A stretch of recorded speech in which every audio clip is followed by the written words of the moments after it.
Blog Talk Radio.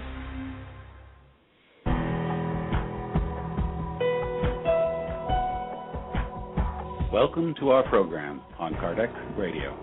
And now, here's our host, Dr. Vanessa Anceloni.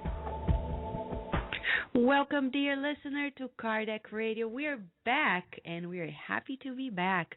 We were traveling for a few weeks to Brazil, visiting several Spiritist centers in 3 different states, and we were rejoicing about how the movement is strong and solid there. We got a lot of information, lots of opportunities to learn, and we tell you, we have wonderful breaking news for you in the upcoming shows. Just wait and listen to it. Things that really can be transformative, especially for us in the dissemination of the Spiritist movement around the world. Especially, we would highlight our visit to Chico Xavier's home in Pedro Leopoldo, Minas Gerais. It was fascinating. Now they have a beautiful, it's a small but beautiful, well put together museum that is coordinated by Geraldo Lemos Neto. It's really fascinating to see how organized they were and how much history we have in regard to the legacy of Spiritism in Brazil, and especially Chico Xavier's legacy. There we'll find important things. For example, things we didn't know, like Chico Xavier actually visited California. Who knew of it? Nobody knew of it until we got to know of a very postcard that Chico Xavier sent to one of his friends and family members of Geraldo Lemos Neto in Brazil, addressed from Los Angeles, California. We always knew, based on the book Among Brothers of Other Lands, that in 65 and 66, when Chico Xavier came to the United States, he actually visited the East Coast quite a lot.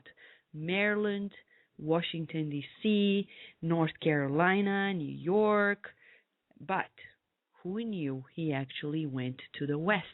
And there's so much more for us to share with you. Good news about friends. We actually visited in Minas Gerais, Belo Horizonte. Friends like Luis Sergio Maroda, who actually is one of the collaborators of Kardec Radio.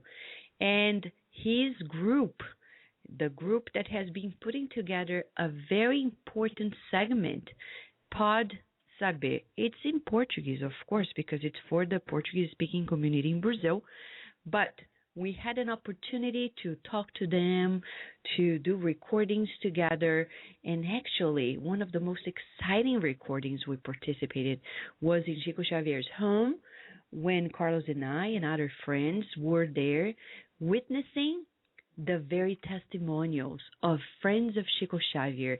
They were there, people who actually worked with Chico Xavier when he was in the farm in Pedro Leopoldo, and later people who actually lived very close from the Jovianos family, actually Chico Xavier's boss family. Fascinating testimonials of somebody who was quite humble, whom for many people would pass as somebody who didn't have much to add or really impact in society at all, but he did. He did because we impact with deeds, not with words. Appearances are just passing, and Chico Xavier was beyond appearances. He was actually the real deal, as we say in the United States, and we are happy to share this and much more with you. Very soon we're going to have an interview here with the very Geraldo Lemos Neto, who actually organizes the very museum and a lot of the writings of Chico Xavier that are still being published and haven't been released.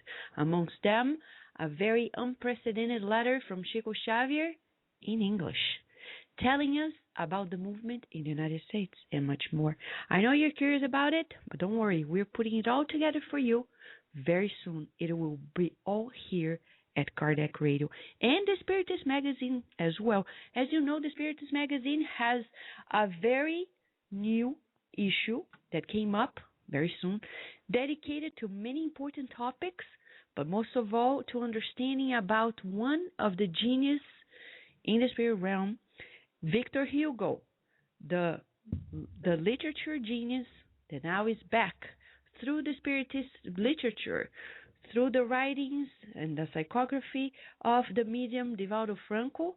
He has been bringing to us lots of knowledge, lots of very interesting information, sharing about the continuity of life and much, much more. Did you know that there are events happening in the Massachusetts area in the upcoming months? We have actually one in May, one in July, and another one in August. It is the Auto de Souza event, Spiritist Fraternal Meeting. It's going to be in Westboro, Massachusetts, May 25th and the 26th, sponsored by the Benjamin Franklin Spiritist Society. It's basically in English, and we're going to be there opening the talking about healing with the triple aspect of Spiritism. And there are other friends like Haiti Patrick from North Carolina, Cesar Borges from Brazil, Lorena from Toronto, Canada, and Anna Emlinger from Massachusetts, and lots of activities for children simultaneously, and lots of other good things happening as well. In July, the Escuela Moral from Puerto Rico is actually, which is one of probably the largest concentration of Spiritists in the United States, is in Puerto Rico. Very organized movement. They're organizing a very special meeting, their national meeting in Boston this coming July. Next week, we're going to give to you all the information regarding that. And in August, there is another Auto de Souza Fraternal Meeting sponsored by the workers of the Last Hour Spiritist Group in Marlborough, Massachusetts, and we will have the information soon for you as well. But don't forget, there is the Family Spiritist Retreat happening in Connecticut this coming at the end of June. You can look at this information at thespiritistmagazine.com, and there you have the information about registration and everything else.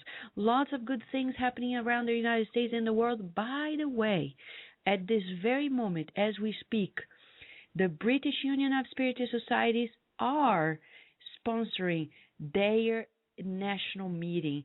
Fascinating, beautiful location, great speakers as we speak. And you can watch it. You can go there to tvcei.com, and in the English channel or the Portuguese, we actually don't know exactly the channel. We'll figure this out, and after the break, we will be bringing to you the precise information about the channel in which you can watch their fascinating talks and great moments to celebrate the many years of the movement in the British organization.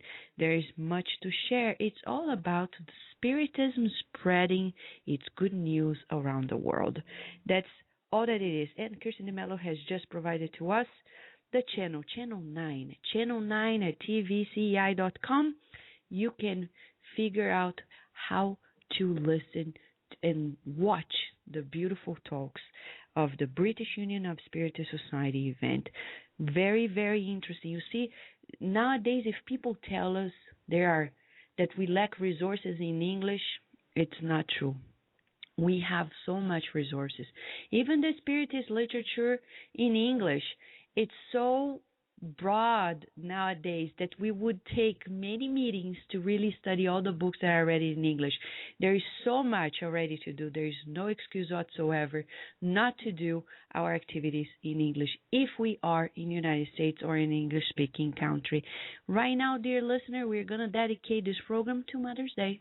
Of course, why not? If it were not for our mothers, we wouldn't be here, because that's the way God organizes life. For us to be reborn, we need a father and a mother, and we're going to celebrate Mother's Day by dedicating the program to the awareness that we need a practical guide for Spiritists. You may be asking why. Why do we need a guide? Why do we need rules, regulations, etc.? In the Spirit's book, Allan Kardec brings to us in the answer to his own question 629, humans behave correctly when they do everything for the good of all, for then they obey God's laws. So Being a spiritist means behaving in such a way that we help people in general. The overall good. It's not about me, it's not about you, it's about all of us together.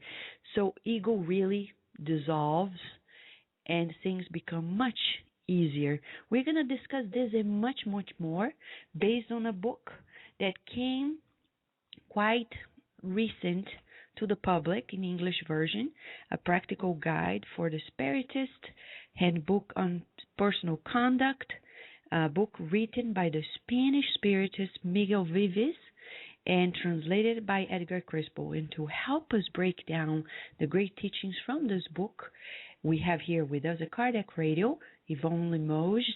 She is from the spiritual side of Florida, and she's the very daughter of Edgar Crispo, who did great things as well in the Spiritist movement in the United States. Soon after the break, we'll have here a beautiful discussion about the most important topics for us, right after the break. We will return to our program after these messages.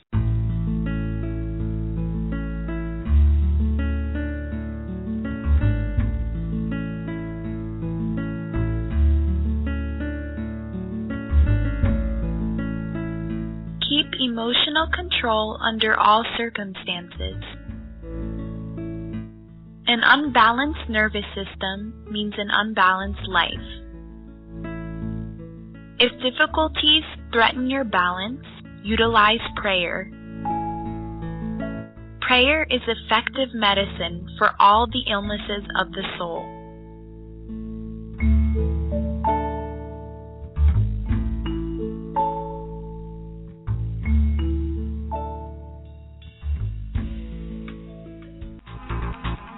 Available for purchase the book, This Obsession, psychographed by the medium Francisco Cândido Xavier. In this book, the spirit André Luiz recruits new groups of workers of goodness whose intent is to aid in the readjustment of those no longer in the physical plane. Learn more by purchasing your copy at www.sgny.org.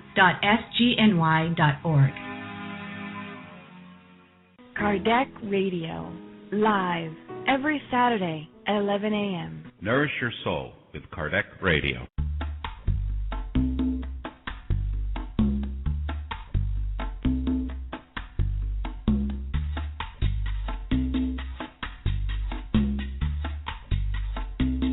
Listen to our sister radio, Bazera Online Web Radio, retransmitting Kardec radio shows 3 times a day. Also beautiful and inspiring programs in English, Spanish, and Portuguese. Go to www.spiritist.com.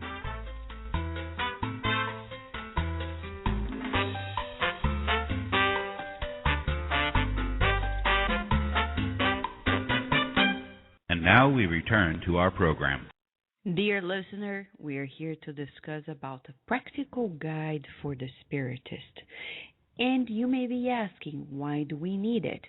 Actually, we need it because, as Kardec brings to us in answer to question 629 of the Spirit's book, humans behave correctly when they do everything for the good of all.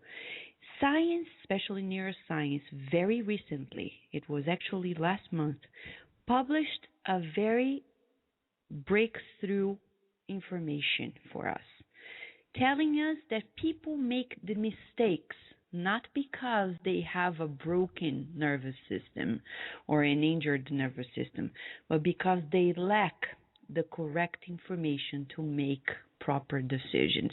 And that's the reason why we need a practical guide for the Spiritist, because to do good for all, we need to discern what is good for all.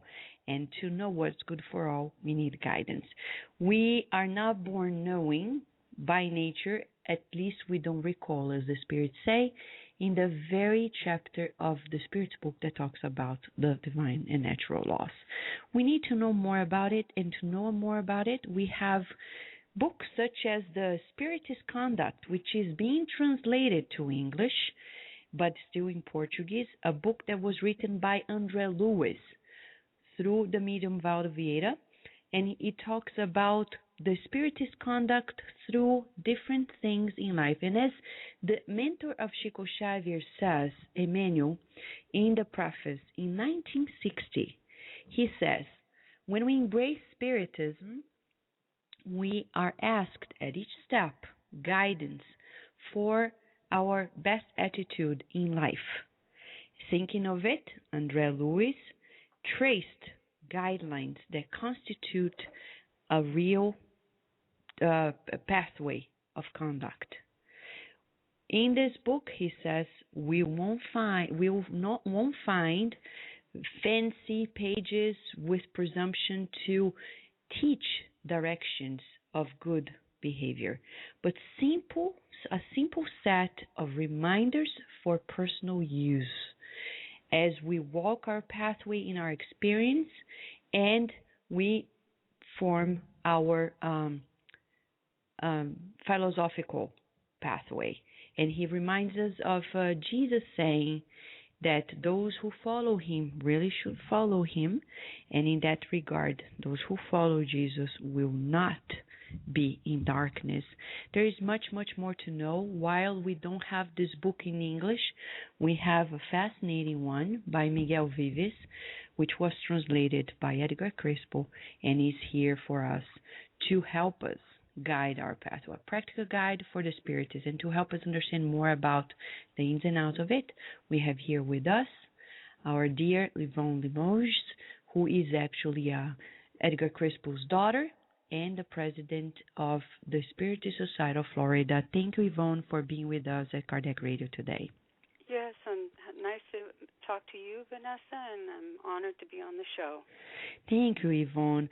Yvonne, we know your father. Can you tell us a little bit about your father? Because he is from one of the first, let's say, if there was a second wave of Spiritists besides Kardec's time, it was your father's time. Can you tell us a little bit about his background? Right, sure. My father was a fourth-generation Spiritist. He was born in New York City. His parents attended a Spiritist center there that was established in 1933, where they lived, and he attended as a child. They had what they called the nursery school, there. He told me they had 30 kids. In fact, I have a picture of all of them. Then later on, when he was adult, he began attending when he started his mediumship. Later on, he got married, and he took a job in St. Petersburg, Florida, working for the federal government. And he always taught our family about the doctrine, which I am forever grateful. I don't know what I would do without this knowledge. We always studied as a family. Then we started a study group at our home with other family and friends around 1978, I would say. And later on, in 1982, we became the Spiritist Society of Florida. We then moved from out of the house, and we now rent a space.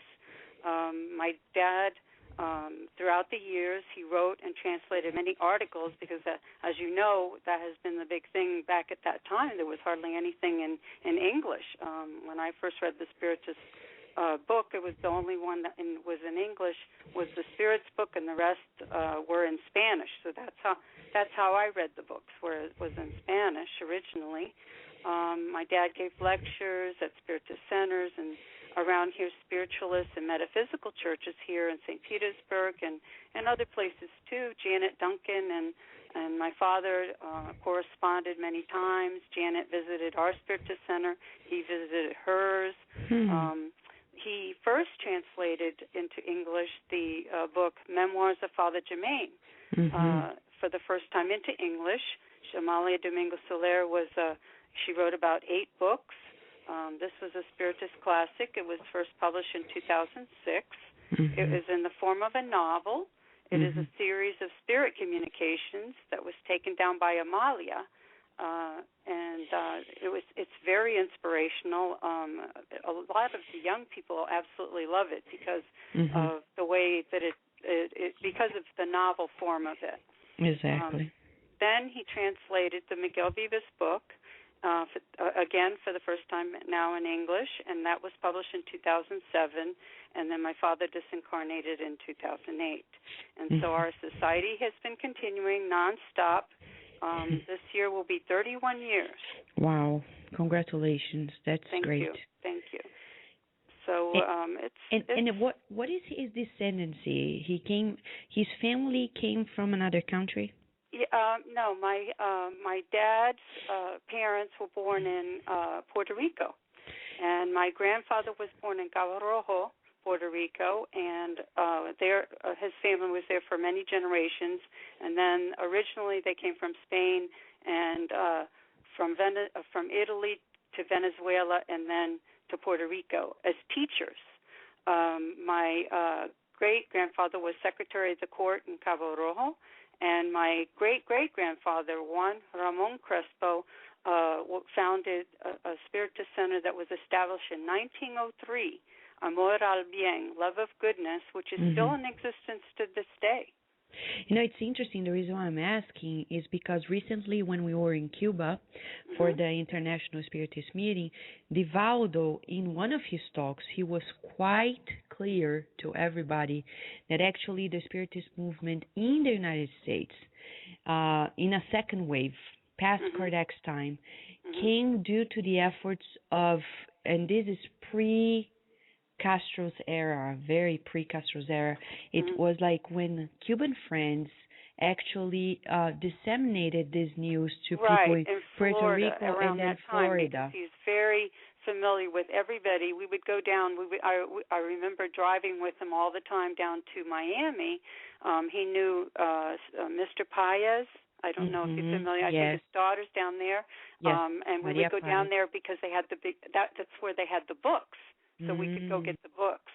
So I would say that originally there would be like a group that came like around maybe Cuban, Puerto Rican, Spanish Puerto Rican immigrants came around maybe in the 30s and 40s, and maybe to Chicago, California, Mexicans into Chicago and Texas, and Cubans to Florida, maybe Puerto Ricans to New York around the 30s and 40s, and then there's another wave like in the 60s, that kind of thing. And like you were talking about, maybe Chico, and later on his was in the 60s, correct? Exactly. So, and the reason why there was like several waves there. It's interesting because sometimes people are mistaken, like thinking that Brazilians actually brought Spiritism to the United States. It's not true. It came with Americans first at Kardec's time, and then it died out a little bit because of several factors, and then it was resuscitated exactly by Hispanic friends from Cuba, Puerto Rico, etc. And then a third wave actually was Brazilian. With the Brazilians, absolutely, because there too, around that stage too, and kind of in between was John Zario and his group. Exactly. They started translating the Spirits book to have a version English that would be different than not Janet Duncan, but Anna Blackwell. Exactly. So we could say, like, at least, there is a Kardec's time, and then in the 30s, it's your family and the Hispanic-speaking community, and later on with Chico Xavier in the 60s, and then later John Zario, and nowadays all of us here. So we can tell successive waves, actually. And all of us adding on to each other. You know what I mean? All adding on, different waves, and each adding to each other. Yes. And spreading it. Yes, it's so beautiful. But then why did your father, of all the books he knew, for example, we have Amália Domingo Soler book, which is fascinating, Hechos que Prueban. It's already in Portuguese, and in one of the books. I know. In fact, that's the one that that's kind of like the partner book too, Memorias de Father, Memories of Father Germain, and because Father Germain is also in that book. Yes. He's the one also. People write to her and they say, "What happened, Amalia? This sounds so terrible. What happened?" And so she goes to Father Germain and at the center, and we're not asking out of curiosity, but just for knowledge. What is it that happened? And then he provides a great answer, a philosophical and moral response in regards to the whys and wherefores of life. And I myself am rather interested in possibly translating that book, because it is a very small one. You know what I mean? I don't know if anybody's translating it, but it is a small one. And, that would be one to translate, because it has to do a lot with reincarnation. Exactly. But he really loved Father Germain in that book, and it's just one that he really worked on hard. And it's 34 chapters. That book is 34 chapters. That was very... It's not translated in English, and we certainly need it, because as you that said... one, you mean Hechos que Prueban? Exactly, because it's already in Portuguese as well. It's entirely in Portuguese, Reencarnação e Vida. Right. And as you said, it's fascinating, short, very true accounts about reincarnation that are really mind-blowing. Yes, it is. Right? So I think it will be helpful. Yep, but maybe in the future I'll get that going. All right. So then here we have a practical guide for the Spiritist.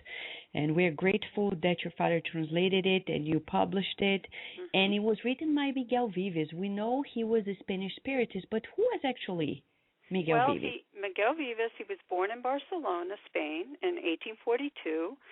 His mother died when he was age 2, and his father died when he was 11. So he went to live with his brother.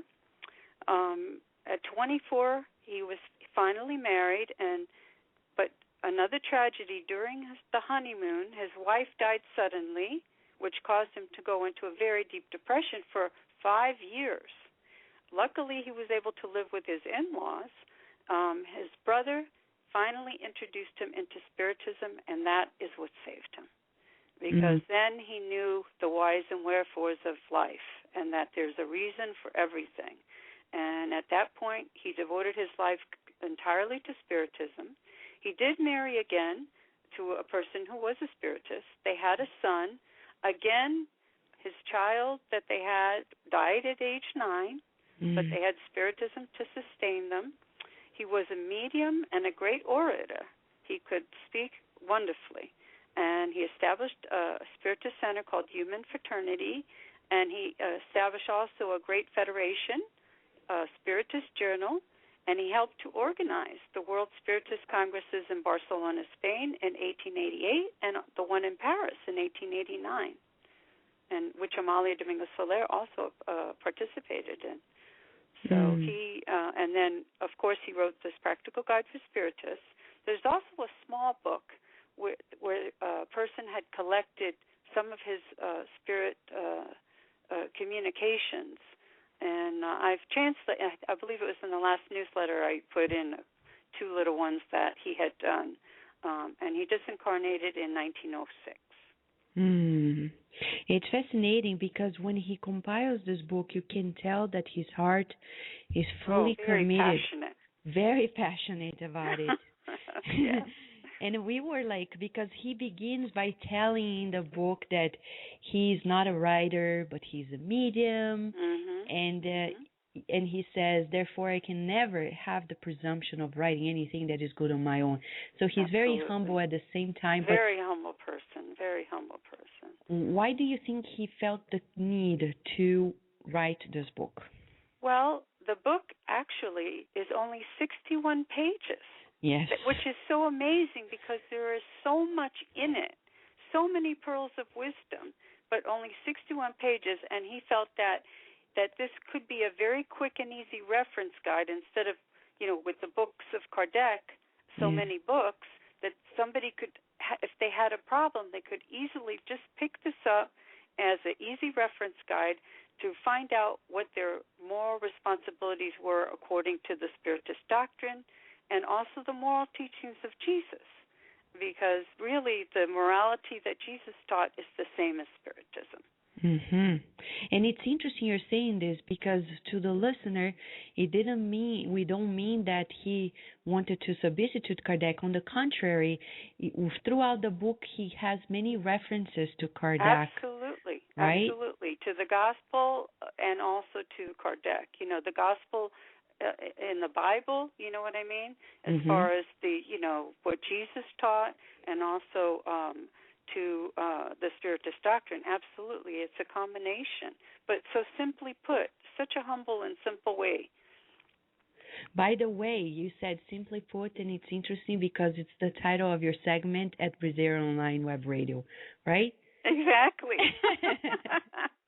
I'm trying to put it simply put, because it can be very complicated for people to read the books and to try to digest them, That's and true. so I'm trying to put it a little simpler.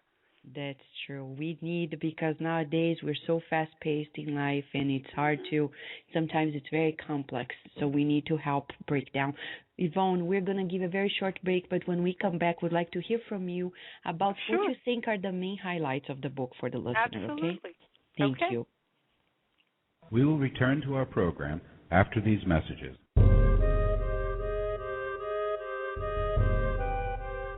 A new masterpiece has just been released by EDI CEI of America, Memoirs of a Suicide by Yvonne Pereira, a phenomenal book about what happens to suicides in the afterlife.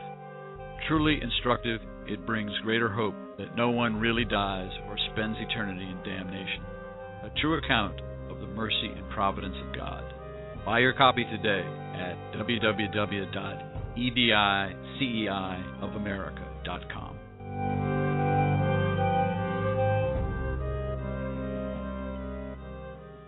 Nourish your soul with Kardec Radio.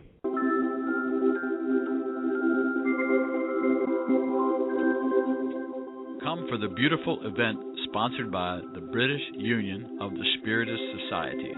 It is the second British Spiritist Congress on May 11th and 12th at the Quakers Friends House in London, United Kingdom. For more information, please go to www.buss.org.uk.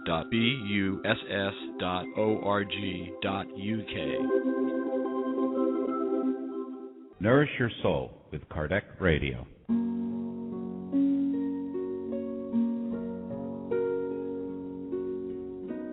Are you seeking a way to tap into more spiritual you? Try meditation. As the Spirit Joanna DeAngelis says, meditation becomes an effective way to discipline the will. In the meditative state, you calm down your emotions and clarify your discernment, harmonizing your feelings. Take a listen to a clip from the CD entitled Health by Divaldo Franco and Joanna DeAngelis. So say this: I am life, and a triumphant life. Say it again, and once again. Say, I am happiness in life. Repeat it. I am fulfilled, and so I shall remain.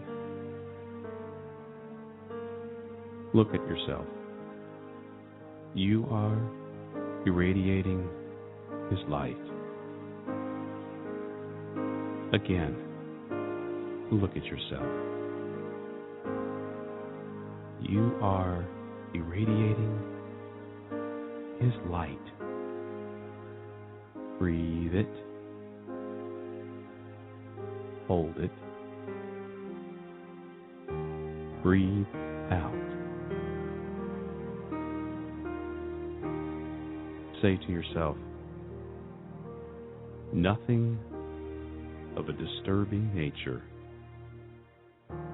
deserves my attention. If you want to listen to more, you can purchase your own copy online at www.ssbaltimore.org/bookstore. And now we return to our program. Dear listener, we are here talking about a practical guide for the Spiritist with Yvonne Limoges. She's helping break down the beautiful teachings in this book.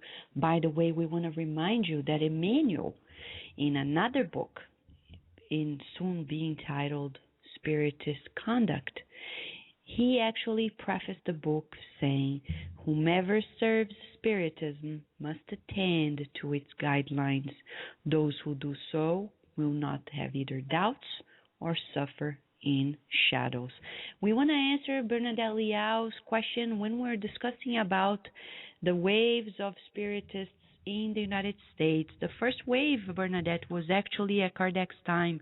In Kardec's Spiritist magazine, we have many accounts of his correspondence to Americans who actually became Spiritists at his very time.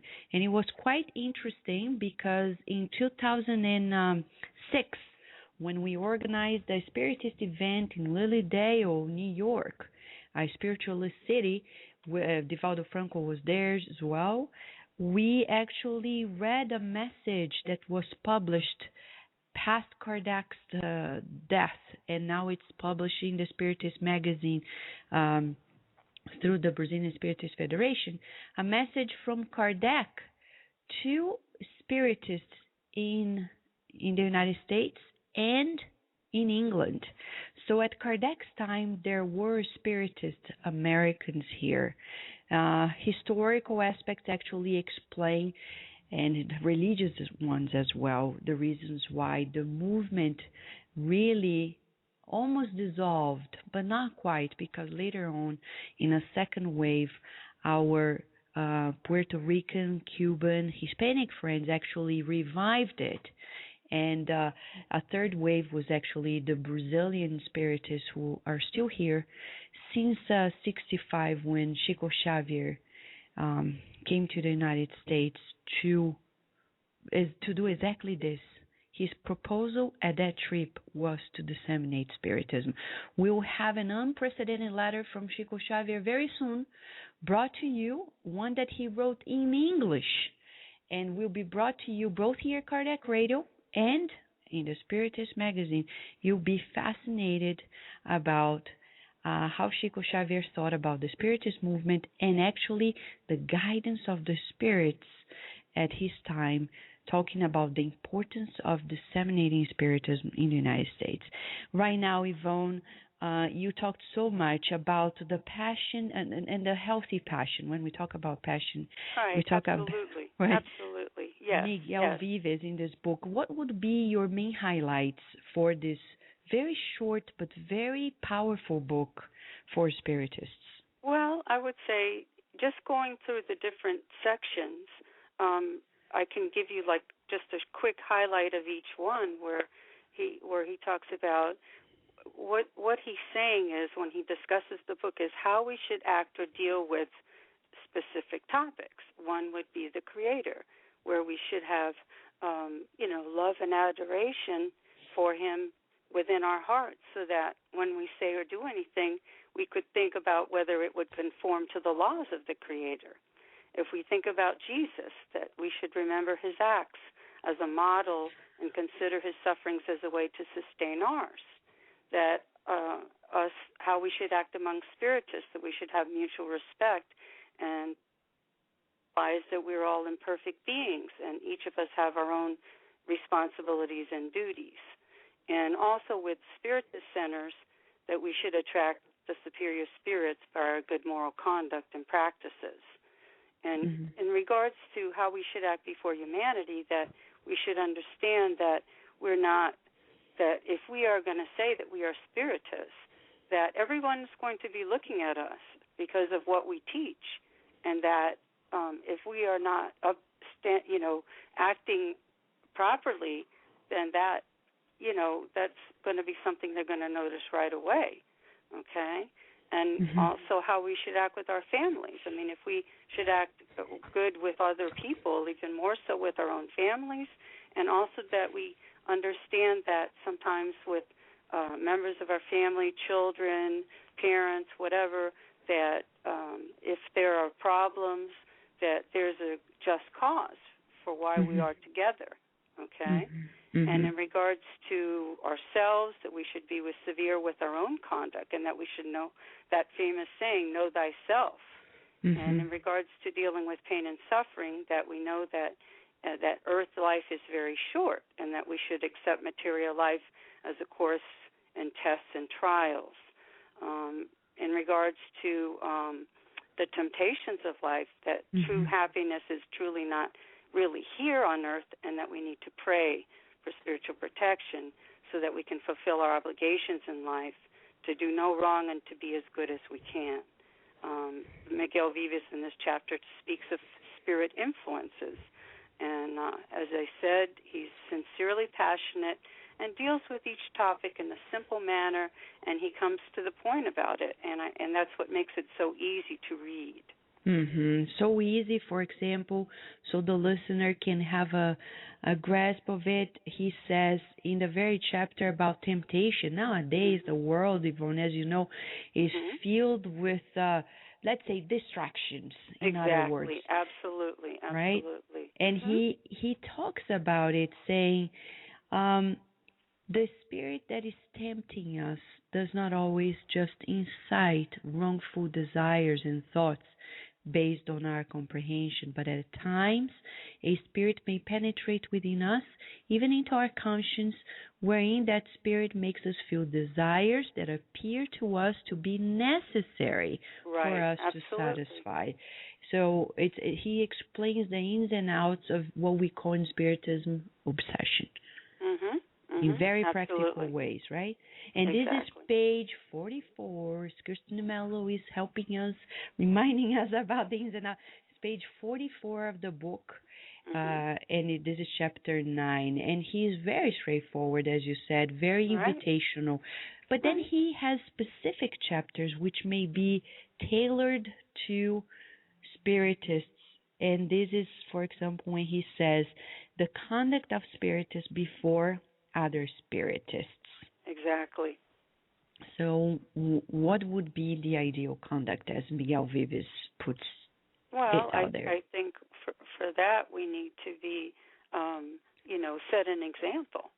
We have to set an example. If we're a Spiritist and we are teaching, really, to make it very clear, we're responsible to do all the good we can and to do no wrong. And so if we're Spiritists, you mean amongst each other, or you just Spiritists in general? Just as a clarification, I'm asking you. Oh, excuse me? What is that again? You mean a Spiritist in general, or a Spiritist amongst each other? As he says, Spiritists amongst each other. Oh, okay.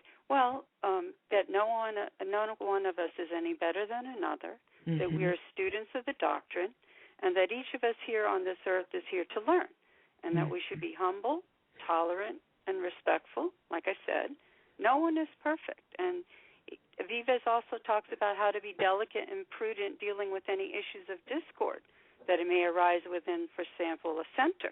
He puts it in his own way, what Kardec stated about the qualities of an instructive Spiritist group and or meeting, which are a serious and concentrated mind, a perfect community of views and sentiments, mutual good feelings among its members, having sentiments of charity, and with all having a general desire of the truth.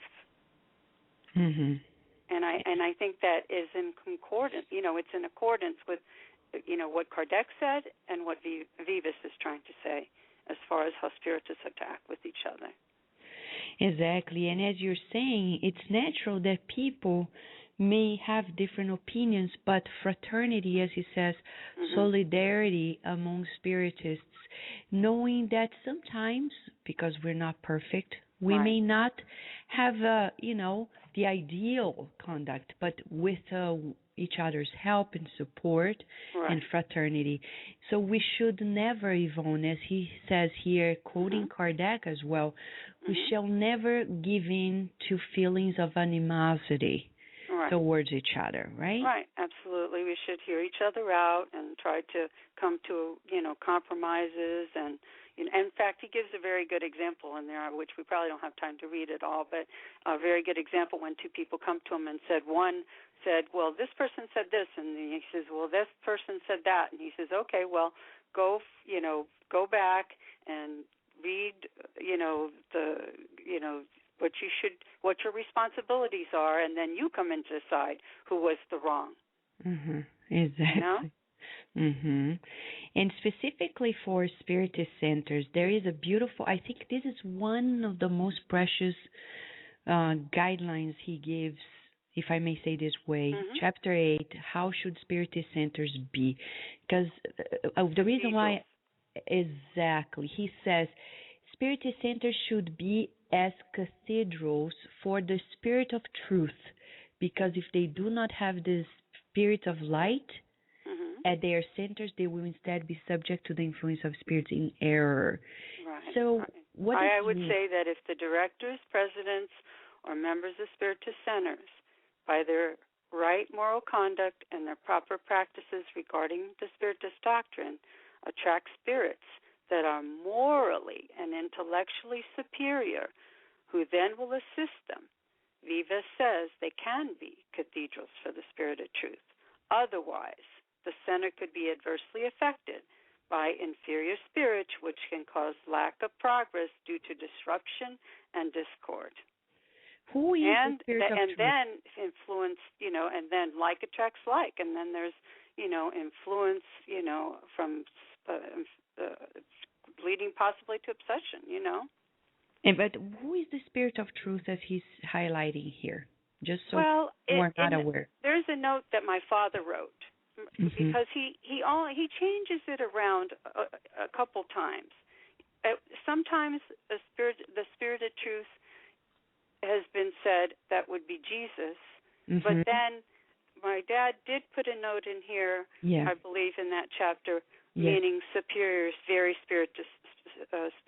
superior spirits, because later on in the chapter, Vivas does talk about that spirits can also inspire people besides spiritists, politicians and people, leaders of nations and other organizations and that type of thing, so that we can progress as a planet. Exactly. As a planet. We would probably say, as in the Gospel According to Spiritism, there are many messages that the mediums at Kardec's time brought in, signed up as Spirit of Truth, that it represents the Christ consciousness. Bottom line, right. And it can be, there's a lot of different, like you said, ways to say that. And the reason why we want to emphasize this, Yvonne, to the listener is because if Spiritism should be temples, then it's a whole different thing than many people are doing, because we know that Spiritism is not a religious sect or such a thing. So people are free. If they want to open a center today, they can. Nobody's going to prohibit them. And they can do whatever they like, quote unquote, basically. But the thing is this, on the behind the scenes, there are guidelines, though nobody's going to come to us and say, do this or don't do that. And as he quite clearly states here to us, that's why it should be procured at all costs that the Spirit of Truth, or Christ consciousness, should dominate and communicate at the sessions of all Spiritist centers. And it's my understanding then that Spiritist centers should be filled with love, charity, indulgence, humility, abnegation, virtue, and of goodness and justice, in order to attract the good spirits. Oh, and absolutely. And I also, like I said, also too, proper practices regarding the Spiritist doctrine, according to the principles of the doctrine. You know what I mean? Because you have there are a lot of times people have good intentions sometimes, but then there's a little bit of disorganization. So, then you need to be knowledgeable, I think, too, about the doctrine. It's funny. Be helpful. Let's put it that way, be helpful. Exactly. Yvonne, somebody sent us a question, a listener who wants to be anonymous and would like you to address it. It's about why do we need so many books in Spiritism? Well, it's just like why we need so many books on so many other topics. Everybody is at a different intellectual, moral, and spiritual level, and different books are written in different ways, and what resonates with one person won't resonate with another person. So when we have a wide variety, then people can search out for that book or those books that they can understand and find the solace and the comfort that they need, and to help to elucidate them in regards to the natural laws, to help them to be a better person, a humble person, and to understand also the whys and wherefores of life. Exactly. It's like food. Books are like food. We need a specific variety to really feed and nourish our system. That's true. To wrap this up, we certainly, Yvonne, we would be happy to have you here every week because you have a lot to share with Kardec Radio listener. But in the meantime, we say go to our sister radio web, Bezerra Online Web Radio at Spiritist.com and listen to Yvonne Limoges' segment, Spiritism Simply Put. Also, let me just like to say that the books are available like on Amazon.com, and they're available on Kindle as well. Both of the books that were translated by my father. Yeah, Memorize of Father Germain, which is fascinating. Right. And then this book, A Practical Guide for the Spiritist. Correct. Wonderful. But, all right, thank you so much for having me on. No, but there is one thing, Yvonne, before you go. Sure. When he says something that is so precious, just so we end on a very high note here, Miguel Vives, on chapter 10, he says, Spiritists, we have a treasure in our hands. Absolutely. What is it? What is this treasure? The treasure in our hands is that we know why we're here. I think it's because, and we know why, we see all around us so much suffering. We know why that happens. And reincarnation is the key to that. And so many people are so upset, and there's such so much fear, so much doubt, so much. These recent polls that have been taken, that people are turning away from the traditional churches because they're not finding the answers that they want or they need. And to me, Spiritism gives those answers. I can speak that just for myself. Each person has to go on a self-discovery of it themselves. But for me, from my heart, Spiritism answers those questions for me. Yes, that's great. So we thank you so much, Yvonne, for your time, for helping us understand more greatly about it, and for how really easy you make it for us to understand about Spiritism. Thank you so much. We hope to have you more often here, okay? Okay. Thank you, Vanessa. Thank you. Bye-bye. Bye. So, dear listener, we hope you got very excited. We did too, and we tell you, Miguel Vives is so kind, so encouraging, that at the end of his book on page 57, he says, "So take courage, young Spiritists. Learn much regarding the path to virtue, and in the knowledge and practices of Spiritism. There is much need of teachers for the future. Learn from those you have about you, and then that treasure that you have in your hands called Spiritism will clothe you with eternal glory in the kingdom of God."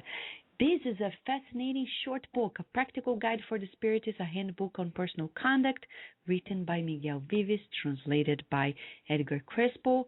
the father of the very friend Yvonne Limoges from the Spiritist Society of Florida. She said you can buy this book at Amazon.com or BarnesandNoble.com. It's also a Kindle. And we hope you enjoy, because all he gives to us is more encouragement. He doesn't say anything bad or punishing. On the contrary, it's very uplifting, encouraging, and something that we Spiritists need. Well, the show is not over.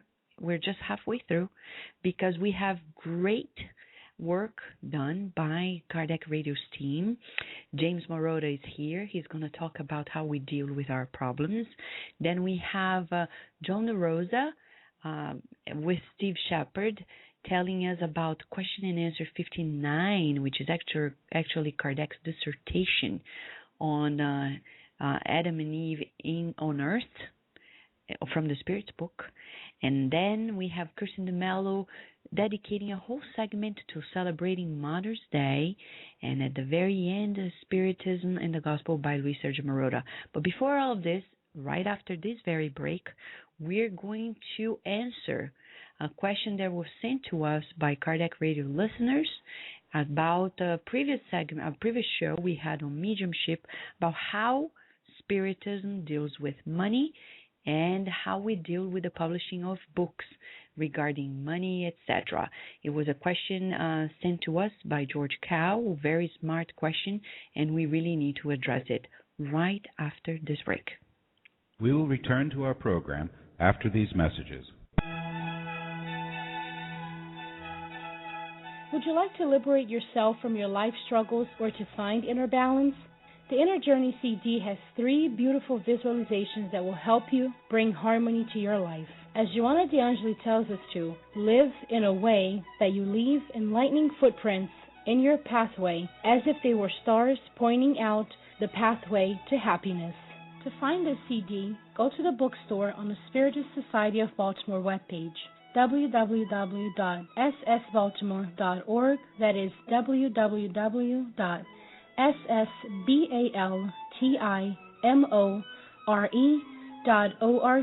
and start your inner journey today.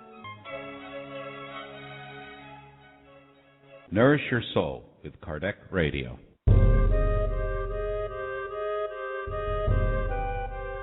A new masterpiece has just been released by EDI-CEI of America, Memoirs of a Suicide by Yvonne Pereira, a phenomenal book about what happens to suicides in the afterlife. Truly instructive, it brings greater hope that no one really dies or spends eternity in damnation. A true account of the mercy and providence of God. Buy your copy today at www.ediceiofamerica.com.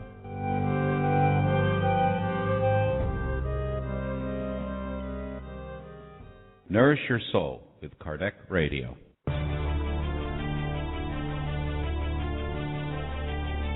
Now available for purchase, the book Chico Xavier, Medium of the Century by Guy Léon Playfair. This is the first biographical and critical study in English of one of the outstanding mediums of all time, through whom more than 450 books were received by automatic writing over a 70-year period, few of which until recently were available in English translations. Purchase your copy today at www.roundtablepublishing-uk.com, www.roundtablepublishing-uk.com. And now we return to our program. Dear listener, we were talking about a practical guide for the Spiritist by Miguel Vives. And in another book by the Spirit André Luiz, the same author of the book, No Solar and Life Goes On, which also came about as movies, and you can buy all of them at Amazon.com. Did you know about it? You can buy all those movies, the Spiritist movies, No Solar and Life Goes On, and other Spiritist movies at Amazon.com. In this book, Spiritist Conduct, the preface by Emmanuel tells us quite clearly the importance of having guidelines for Spiritists. Whomever serves Spiritism must attend to its guidelines. Those who do so will not either have doubts or suffer in shadows. quite interesting. This was written in 1960 by the Spirit Emmanuel through Chico Xavier. And you may be asking again, and we're going to tell you the reason why we need instructions and guidance. Some people think that as soon as we become spiritual or spiritualist or spiritist, then we'll know it all, but we don't. And science explains the reasons why. Sometimes to make decisions, science explains to us that we need the proper amount of information. And quite recently, in the Journal of Biology Psychiatry, the neuroscientists published a first-hand article about how the reasons why we make wrong decisions. Not because we have a problem in our system, our nervous system. Actually, we lack the proper information to make the right decision. No wonder the Spirit Emmanuel told Chico Xavier, who was also a physical medium, he had healing abilities, and he turned to Chico and said, you're going to channel all of that energy into writing books. Why? Because psychographing books, they say right now we have 468 books that were compiled with Chico Xavier's mediumistic abilities. 468 books, according to Geraldo Lemos Neto, in which we have a diversity of information, very deep. Probably if we follow through all of them, plus Kardec's books and many others, we won't make a mistake again. But it takes time, we know. It's funny to say it, but it is true. It's going to take time, and we need patience. Patience is also a virtue. Yes, Bernadette, this is a new scientific research that was published in the journal Biology Psychiatry. If you don't mind dropping me a line by email, I'll forward to you the paper so you can go through the paper. It talks about decision making and the neuroscience of decision making, and they just verified that we make wrong decisions because we lack proper information. It's not necessarily because we have a different nervous system than other people. And you know, Einstein himself, after he died, a pathologist actually went through his whole brain trying to identify anything peculiar or particular about his brain. They found no difference whatsoever in the structure, but we could tell probably the dynamics of his brain was different. We talk about the neurochemistry and probably the way the pathways were organized and the types of synapses. But anatomically speaking, Einstein's brain was no different than an ordinary brain. So it's beyond just the physical. It's about the information that we have through this brain. Science is little by little getting to a more quantum view of our neurotransmission, of our neurobiology in general. Right now, dear listener, there was a question that was sent to us right after Jenny Duncan's show on mediumship, when she was here a few weeks ago, talking about mediumship and the ins and outs according to Spiritism. And our dear friend, George Cow, kindly relayed a question that usually people ask, and we thought it's quite interesting for us to address. How do Spiritists relate to money and profit?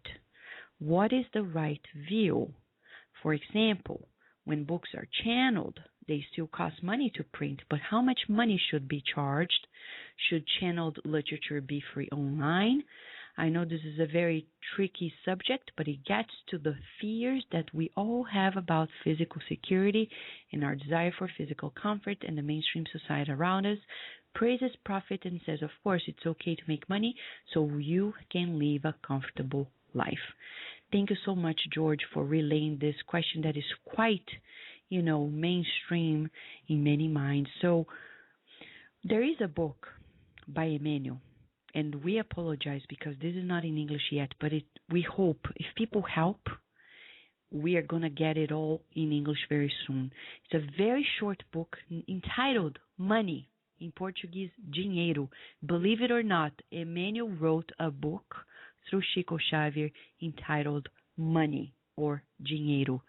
And it tells wonderfully how we should deal with money. Spiritism, if you go to the gospel, deals with money as a friend, but it's not the end of our lives. It's the means to live in the material life. That's the reason why Jesus said, give Caesar's what is Caesar's and God's what is God's. If we go to the chapter, the very chapter, 17th, when Kardec talked about the person, the virtuous person, and the man in the world today, he talks about we should be a normal person as a spiritist.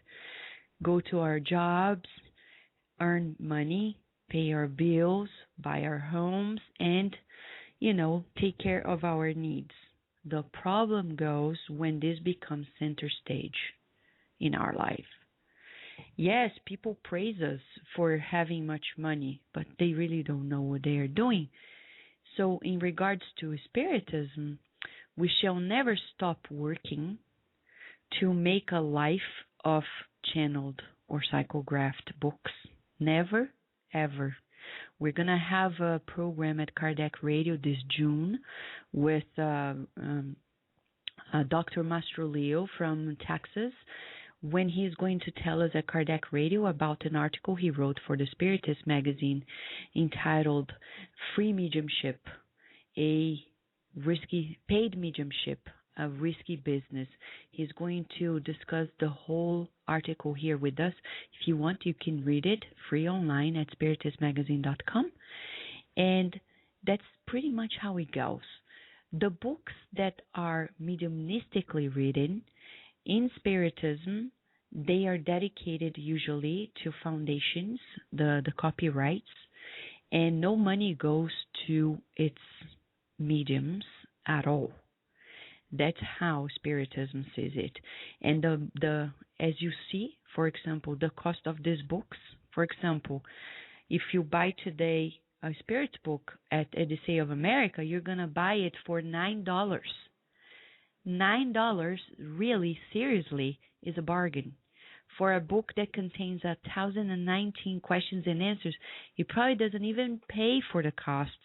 But that's how really inexpensive it becomes, because the goal here is not to make anybody rich, because the people, for example, at Odyssey of America or any Spiritist publisher, they don't put together these books so the people who are administering it are actually earning money from it. Not at all. They are all volunteers, from their marshal to the very administrator and the person who actually put a lot of money on Odyssey of America, Marcelo Neto. He put a lot of money to put together the publisher and his own money, but he doesn't earn any money from it. And if you go to Odyssey of America, you're going to see the great job that they are doing. And the Spirit's book, it's only $9. Even books like On the Way to the Light, $16. $16. Where else in this world you can have books of this caliber, spiritually speaking, of, for such a little amount of money? So in Spiritism, the only reason why we sell books is because we have to pay for the costs. That's the only reason, and to continue disseminating. But the Spirit authors, of course, they don't earn any of the money, and the mediums don't either. And it's all about the fact that we're here to the printing cost in itself is being covered. And of course, as Christian de Mello is sharing with us, it doesn't even cover the shipping. According to Marcelo Neto and Andrea Marshall, who are doing a great job at Odyssey of America, people don't know that even the shipping cost is being covered by the people who are putting together Odyssey of America. And why do they do this? Because it's a work of the heart. That's all it is. There is no need. And we tell you more. If we want to extend the topic, we would say even Spiritist centers should not count on the money of selling the books to sustain their centers. Why? Because then we derail from the main focus of the center, which is not to sell the books, to make money, to pay the bills. The books are there for the dissemination.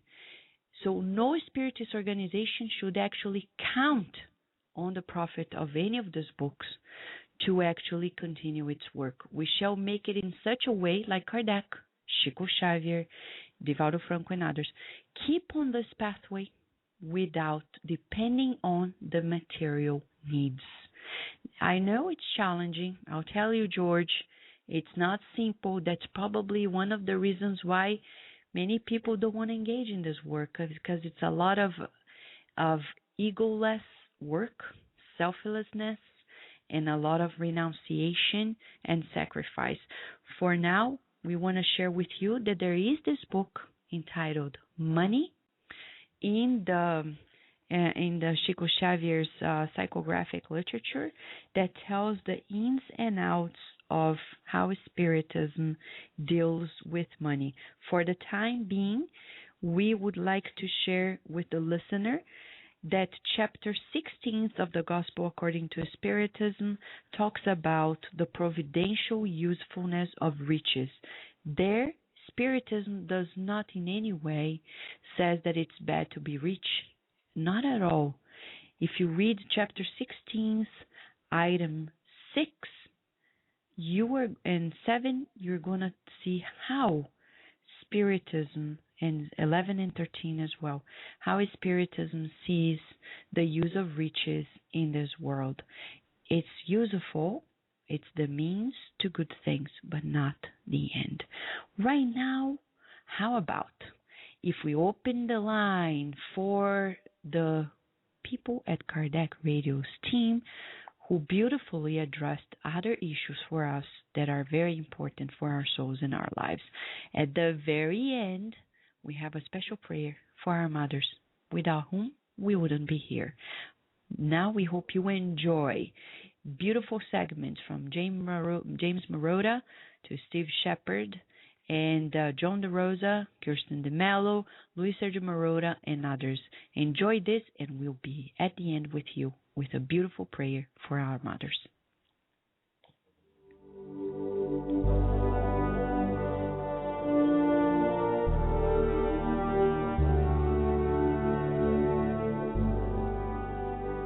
Hi dear listeners, I'm James Marotta, and today I bring you some words about problems and how to face them.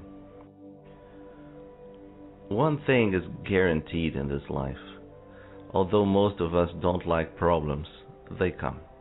Sooner or later, they come. Of course, who doesn't like the days with no problems to solve and no obstacles to face, right? When a problem comes up, we even ask God that traditional question, oh my God, what have I done to deserve this problem? Oh no, one more, and so on. I even imagine that would sound a little childish to spirits who are more evolved and mature. Just like what happens when some kids are told to do their homework.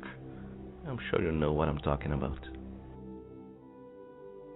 But this kind of reaction someday will change when we understand problems are like tests, designed to teach us things to help us improve ourselves, when they are not real blessings in disguise. Yes, learning and growing is hard, but the reward is immense, and it improves all aspects of our personality. We become emotionally and psychologically stronger, wiser, and more prepared to deal with all kinds of situations without losing balance and peace of mind. Let's hear what Emmanuel has to say about it in this free translation of his text, Our Problems. Generally speaking, no sooner a problem appears in front of us than we consider ourselves beaten by affliction. It's not rare that we go around it through deliberate avoidance. In other occasions, before facing the problem, we slip into discouragement or rebellion, and there goes our opportunity of promotion. Sometimes we, eternal spirits, lose successive reincarnations simply because we are afraid of facing certain fair difficulties, which are necessary to our improvement. Problems, however, are the price of evolution. There is no knowledge without experience, and there is no experience without tests. In all levels of nature, such principles prevail. The embryo of the plant, inside the seed, faces a fundamental problem: how to break through the coat that protects it, to build its own way towards light. The caterpillar faces another problem: where to make the chrysalis so that it can turn into a butterfly. If it weren't for the challenges and exercises of school, culture, as well as civilization, would be only remote ideas in the realm of humanity. Don't fear the problems that visit you. They are natural resources of existence, measuring your ability to adapt to yourself and to grow. You would never be sure if you have enough reserves of courage without the obstacles that teach you how to decipher the secrets of going beyond your limits. And you would never know if you really love without the pain that helps you to bring the purest feeling out of your heart. Problems are synonyms with lesson. If your way is full of them, that means you have reached maturity of spirit, with the ability to attend simultaneously various courses of improvement in the school of the world. Bless the opportunity to testify your abnegation and your faith. Every moment that requires understanding and forgiveness, help and edification, is time to learn and to improve. Well, listeners, thank you for being with us. Until next time.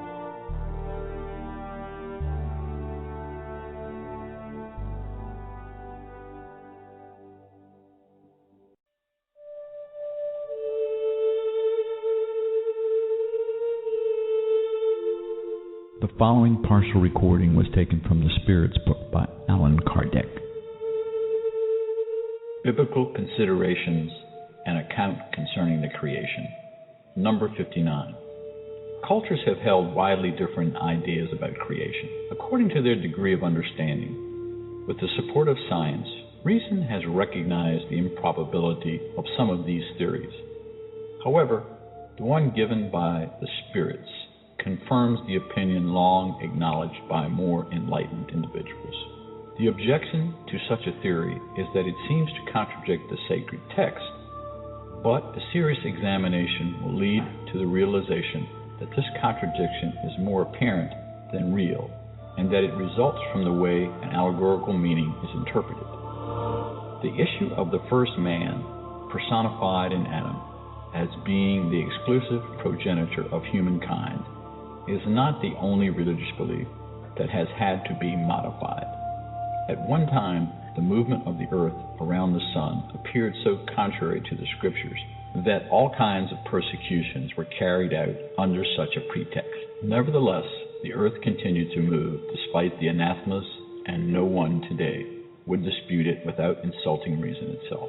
The Bible also tells us that the world was created in 6 days, and it establishes the time of its creation at about 4,000 years before the Christian era.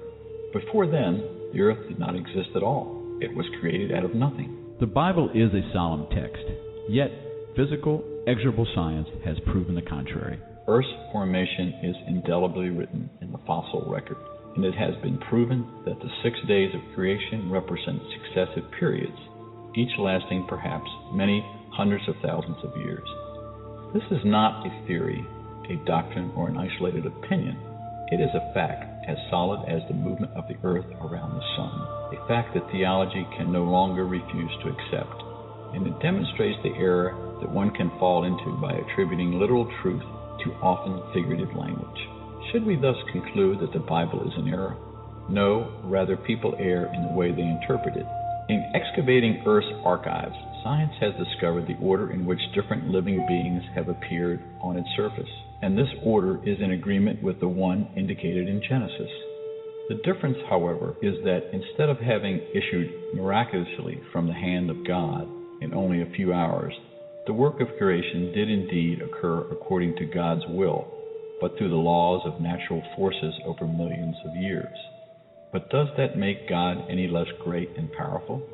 Is the sublimity of God's work lost because it did not appear instantaneously? Of course not. We would have to have a petty idea about the divinity not to recognize the divine omnipotence in the eternal laws established to govern the world. Far from diminishing divine works, science shows it to us under a more magnificent aspect that better conforms to our notions of God's power and majesty, precisely because the work was done without disregard for the laws of nature. Science places humankind last in the order of the creation of living beings, and is in tandem with the Mosaic record on this point. However, that record puts the universal flood at 1,654 years after the Earth's creation, whereas geology shows us that this great cataclysm occurred before humankind even appeared. So far, no traces have been found in the primitive layers that would attest to the presence of humans or of animals, which, from a physical standpoint, at least, would be of the same category. However, nothing has actually proven this to be impossible. Since many discoveries have already raised questions about this issue, it is possible that at any moment the material certainty of the anteriority of the human race may come to light. In that case, as well as in others, the biblical text would be shown to portray an allegory. The actual issue lies in determining whether or not the geological cataclysm was the same one as that of the Noah story. We know that the time needed to form the fossil layers does not allow any confusion.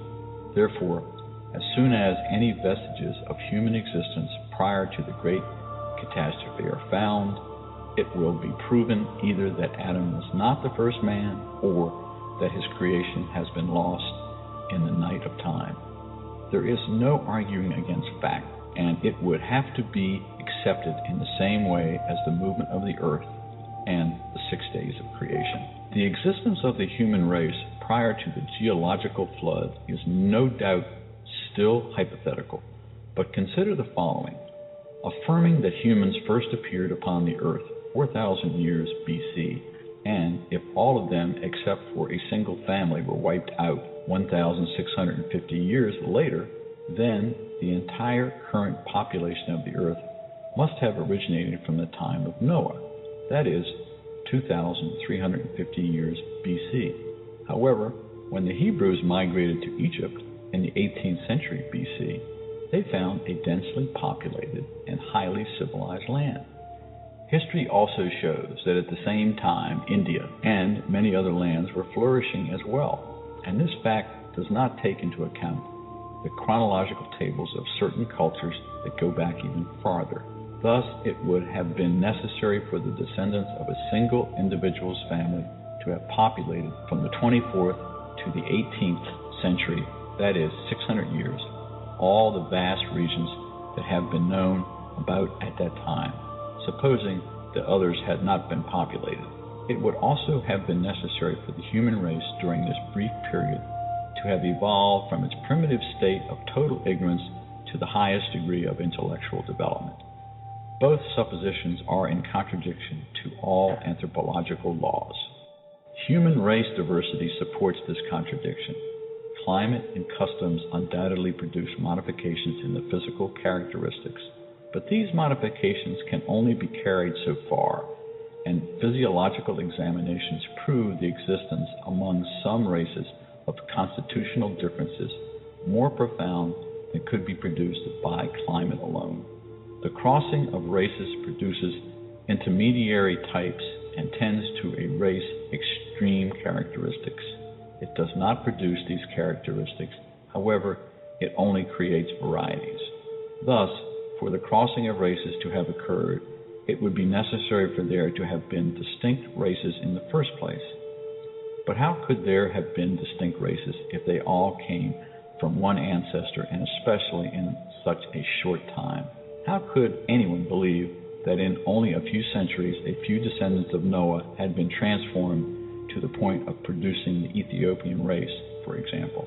Such a metamorphosis would be as unlikely as the theory of a common origin for wolves and sheep, aphids and elephants, or birds and fish. Once more, nothing can prevail against the factual evidence.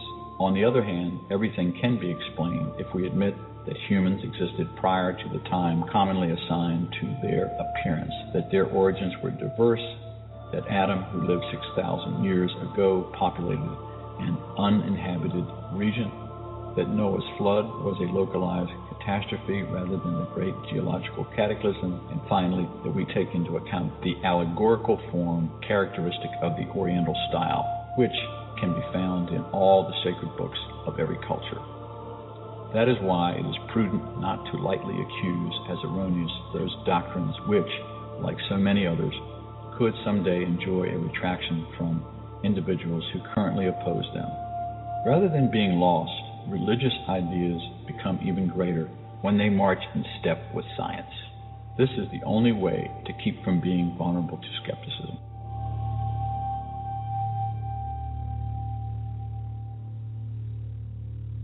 We will return to our program after these messages. Spiritist Network, your gateway to on-demand Spiritist videos. www.spiritistnetwork.com. Spread the word. Kardec Radio, to learn more about Spiritism. Want to find a good way to explain life after physical death to kids or teenagers? Check out the book Message from a Teen in the Spirit World by the Spirit Neo Lucio and psychographed by Chico Xavier. In this book, a teenager named Carlos explains his impressions on the new life in the spirit realm with his discarnate relatives and new friends. Purchase your copy online at www.ssbaltimore.org.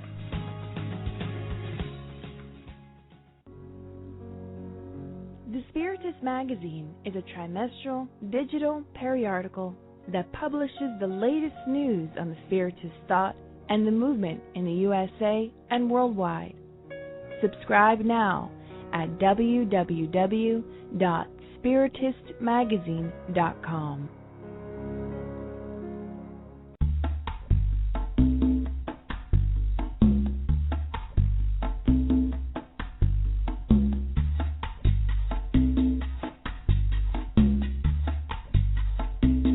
Listen to our sister radio, Bazera Online Web Radio, retransmitting Kardec radio shows 3 times a day. Also, beautiful and inspiring programs in English, Spanish, and Portuguese. Go to www.spiritist.com.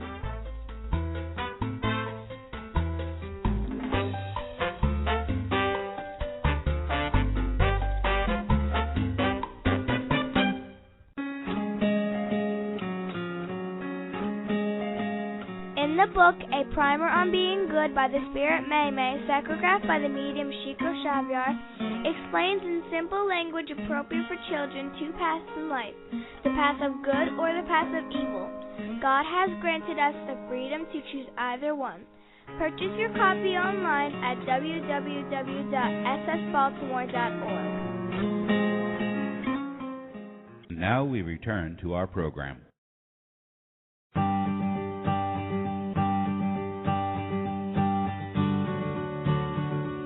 Hello, dear Kardec Radio listeners, and welcome back to the Spiritist Moment. I am Kirsten DeMello. This week we are doing a very special Spiritist Moment in honor of Mother's Day.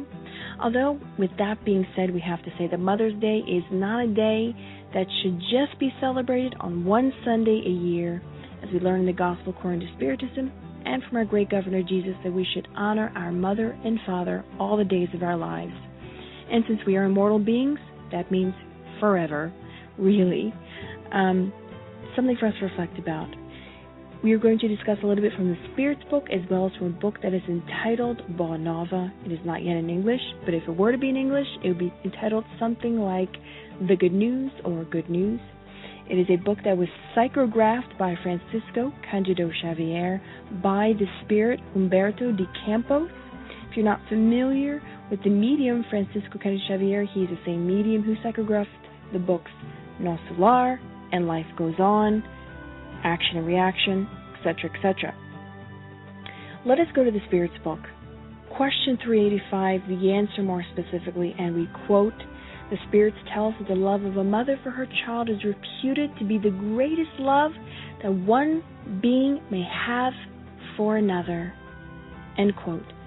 Powerful, very powerful message, and we need only extract from society's historical publications of mother after mother who have selflessly given themselves to raising their children, to loving them. But let us go to question 890 of the Spirit's book. Kardec asks the Spirits, is maternal love a virtue or is it an instinctive sentiment common to both humans and animals? And the Spirits answer, it is both. Nature has endowed the mother with love towards her children in the interest of their preservation, but in the animal, this love is limited to the offspring's material needs and ceases when it is no longer needed. In humans, this love persists throughout life and consists in a devotedness and a self-denial that comprise true virtues. It even survives death itself, accompanying the child from beyond the grave. You can see this sort of love contains something more than the love displayed in the animal.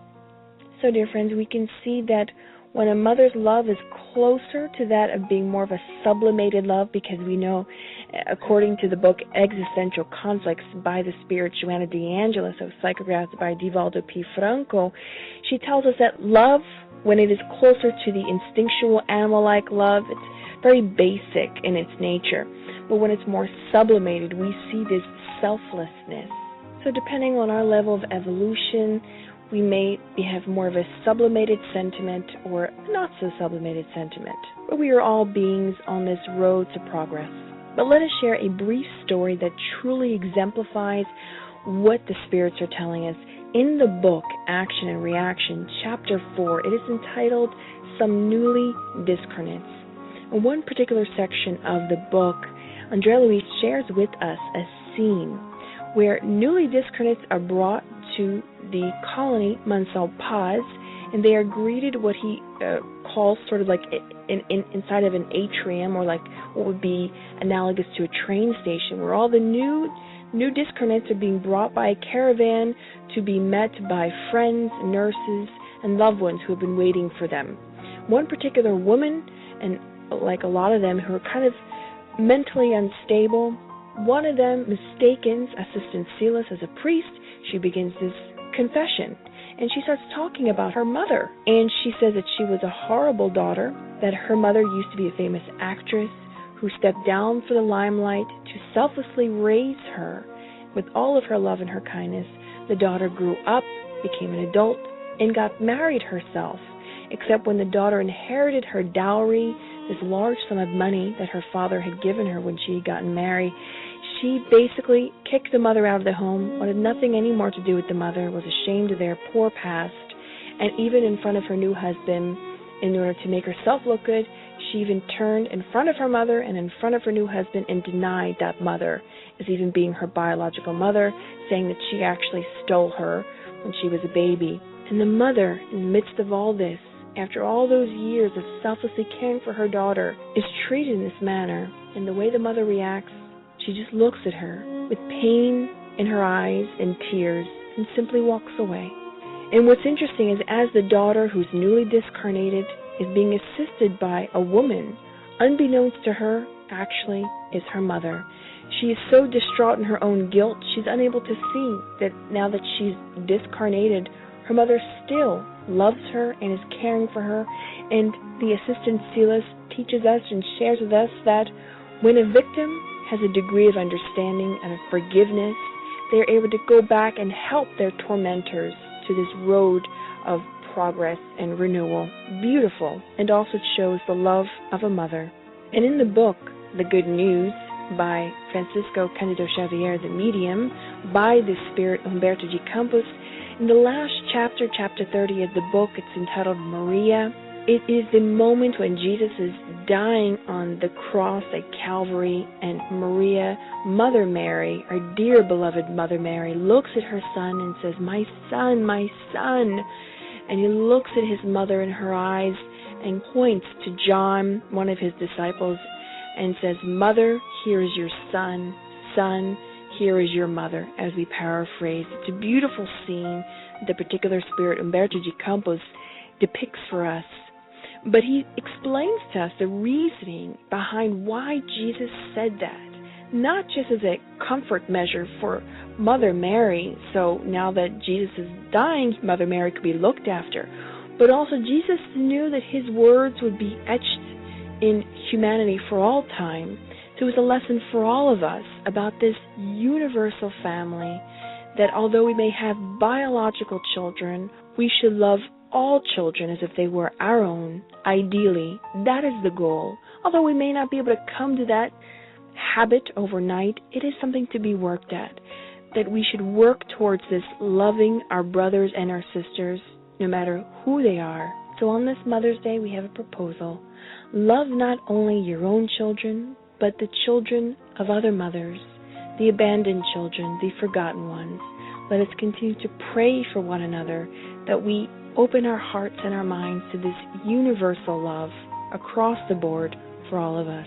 In homage to our beloved Mother Mary and the lessons and the sweetness that she's left us from this particular chapter, we wish everyone a happy Mother's Day and many blessings.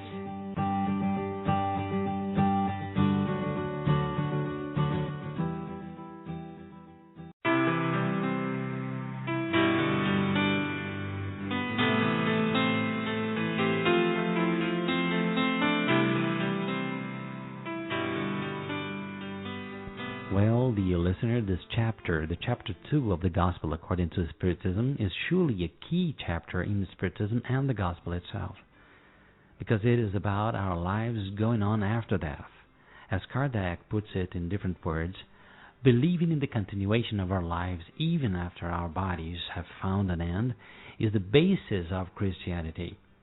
The belief in the future life, although for more than 1,000 years, what exactly happens in the afterlife has been a mystery, whose riddles theologians had been trying to solve until the upcoming of Spiritism at the right time, as in Jesus' promise to send us the Spirit of Truth, because he could not explain everything back then when he was here, since we could not bear.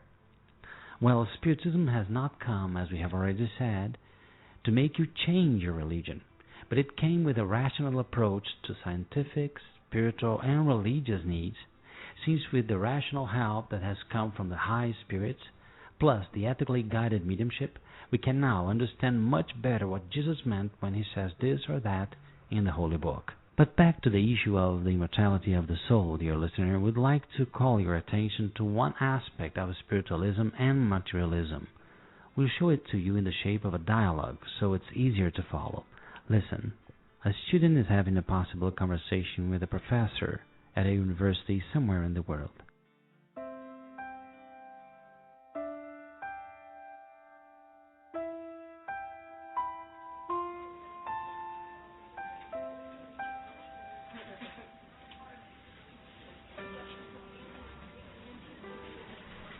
Excuse me, sir. Yes? Can I ask a sort of, personal question? About? Well, some friends of mine have told me you're a spiritualist. I mean, I physicists like you, I really take on very serious account many things you say. Like, well, I confess I was kind of surprised. Well, ma'am, I'd like to talk to you longer about that. But to cut a long story short, what I have to say to you is that apart from all experiences I've had in my whole life, experiences that are unique and very personal, we can also make use of some reasoning to come to some interesting conclusions on the matter. As for example, sir? Well, by being a spiritualist person and believing life goes on after what we call death, I always have to be more cautious and follow some rules, since for me death is not the end. And my deeds now will bring some consequences in the future, some effects, even after I die. Yes, sir, but what if there's nothing after you die? Well, it's exactly there I want to get at. What do you mean, sir? If life goes on, I'll have lived a life expecting for the consequences of my deeds, so I'll try to do it right. But if there's nothing after I die, I'll never regret. I won't exist. On the other hand, for the materialistic individual, if life does go on, he can be in trouble and very surprised. So I think it's wiser if you vote for the Spirit in this election. Don't you think so?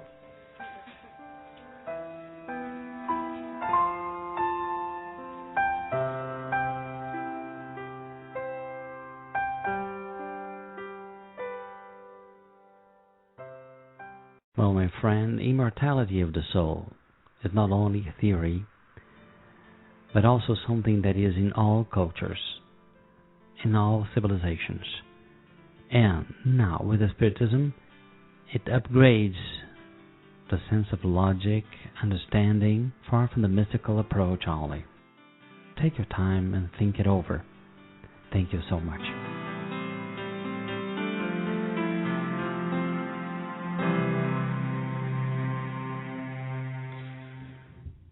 Dear listener, we hope you have enjoyed the program today at Kardec Radio, because as you know, Kardec Radio is here to nourish your soul with the Spiritist news and the teachings. There is so much to share. In a week from now, we're going to have a whole program dedicated to the Spiritist therapy, and we're going to have guests to talk about their work, the Brazilian Spiritual Healing Group in Sacramento, California, led by Greg Stewart and Tanya Stewart. They're going to be here with us talking about their work, as we also share with you much on the Spiritist therapy. There is much to be talked about and shared with you. For now, would like to invite you for our final moment, as Kirsten DeMello has already dedicated a segment to mothers. As tomorrow is Mother's Day, it's very important for us to reflect on motherhood, and especially the opportunity of being, coming to life through this vessel, such a blessed vessel in life, our mothers. Let us talk about it as we quote from the Spirit, the Gospel according to Spiritism, chapter 28, item 56. It's a prayer that parents should do when a newborn child comes to life. And the spirits talk about that we may ask our Father to cast a parental eye upon the family to whom He has entrusted the soul. In this humble prayer, as Kardec entitles, we shall think about the importance of parents and their role. It's a very serious commitment to God. It's beyond just proving maturity or such a thing. It's about conducting a life to God. For that, let us meditate and deepen our awareness. As we close our eyes, whatever you are, no matter if you are driving, don't close your eyes, but listen with your heart, and let us join forces visualizing a basket of flowers being given to our mothers in gratitude for the much that they sacrificed in their very bodies, the transformations week by week in their pregnancy, as we were growing in the physical body. For they sustained the impact of our minds while in contact with theirs. And later, as we were born, they embraced our lives into theirs. Oh, Father in heaven, the heaven of our hearts, filled with hope, we pray at this very moment that all of our mothers and the mothers in this world, especially those who are abandoned by their partners or alone, or lack the needed resources to sustain a comfortable and healthy pregnancy, may they receive this shower of flowers as a healing aid, strengthening their minds, their bodies, making them feel your loving care, that you shall always provide in some way and form for our needs. And especially, dear Father, Mother God, may our gratitude for our mothers be transformed in new health, for we know we have with them an immortal debt of the heart for the kindness and for having not aborted us and allowing us to be here today. May they receive the shower of your blessings as a form of renewing themselves before your loving heart. And so be it.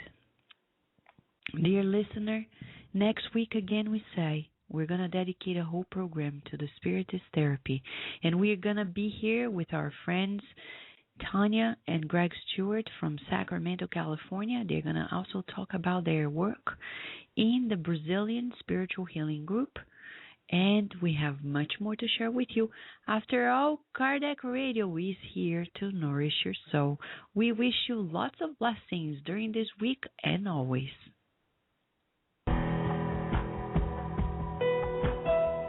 Thank you for listening to Kardec Radio, broadcasting live every Saturday morning at 11 a.m. Eastern Standard Time. Email us and share your comments at www.kardecradio.com. Until next time, we wish you many blessings.